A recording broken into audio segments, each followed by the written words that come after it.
bienvenue dans la bibliothèque du CNAM pour une nouvelle petite pastille au cœur du débat. Je suis aujourd'hui avec Marie-Laure Estignard, qui est conservateur du patrimoine et qui dirige le musée des arts et métiers. Alors, j'espère que beaucoup d'entre vous connaissent le musée des arts et métiers, mais peut-être d'abord une petite présentation de ce qu'est ce musée, de son histoire et de ses particularités. Alors, c'est un musée qui est intimement lié au CNAM.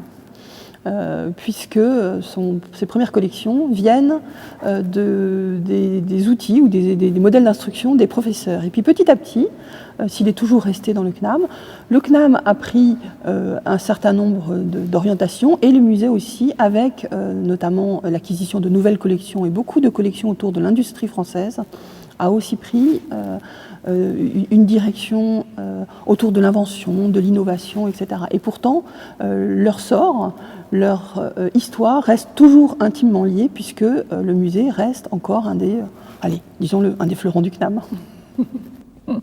Et donc, c'est un musée national. Quelles sont les différentes missions d'un musée finalement?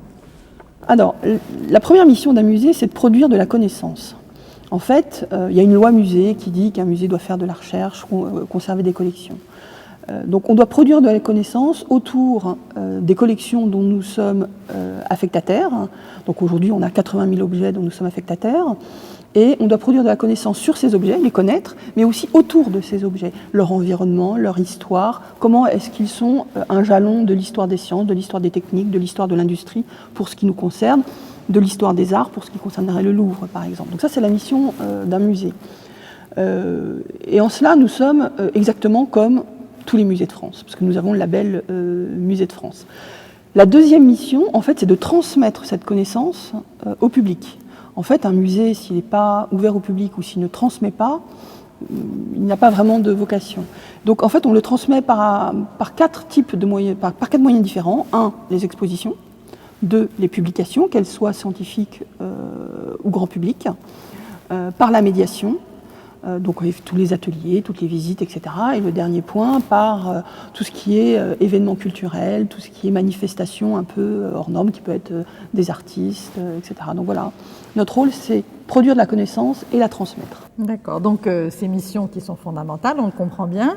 Dans une période comme celle que nous traversons, en espérant que le musée rouvre le plus vite possible, quelles en sont les conséquences finalement pour un musée comme celui du CNAM? Alors, sur produire de la connaissance, ça ne change pas grand-chose, sauf qu'on ne peut pas voyager. Bon, donc on ne peut pas aller rencontrer nos alter ego. Sur la transmission au public, ça c'est beaucoup plus compliqué. Les 2 confinements nous ont obligés à fermer les expositions qui étaient prêtes, l'une qui n'a même pas vu le jour.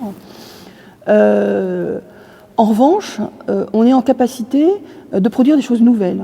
On a produit quelque chose qui s'appelait prototype numérique. Là, on est en train d'imaginer une exposition sur l'exposition Top Model, une exposition virtuelle.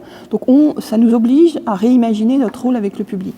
Même si le public, en fait, quand il vient dans un musée, c'est pour avoir un rapport très étroit à l'œuvre.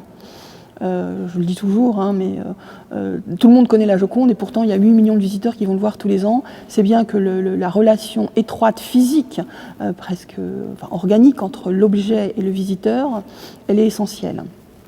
Donc aujourd'hui, nous, notre rôle, c'est à la fois de continuer à transmettre sans oublier que cette relation, c'est ce qui fait la différence entre le musée et une chaîne de télévision.